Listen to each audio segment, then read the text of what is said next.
செய்திகளை தொடர்ந்து பார்க்கலாம். ராமநாதபுரம் வெண்மணி நகர் பகுதியில் தங்கையிடம் சில்மிஷம் செய்த நண்பனை அண்ணன் கொன்று புதைத்த நிலையில் தாசில்தார் முன்னிலையில் உடலை தோண்டி எடுக்க உள்ளனர். இதுகுறித்த விவரங்களோடு இணைகிறார் செய்தியாளர் பூபேஷ். வணக்கம் பூபேஷ், விவரங்கள்.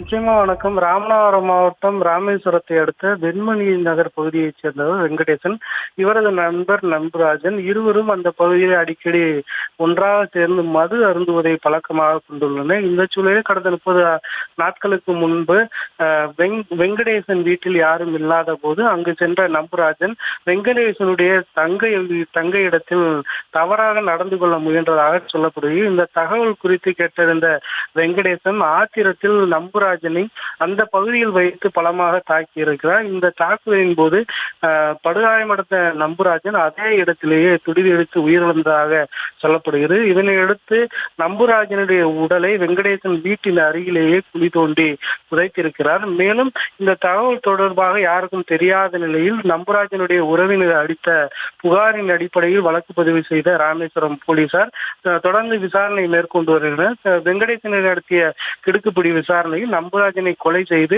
அருகாமையில் இருக்கக்கூடிய இடத்தில் புதைத்ததாக அவர் ஒப்புக்கொண்டதை அடுத்து 30 நாட்களுக்கு பிறகு புதைக்கப்பட்ட நம்புராஜனுடைய உடலை அந்த பகுதியிலிருந்து தோண்டி எடுக்கும் பணியானது நடைபெற்று வருகிறது.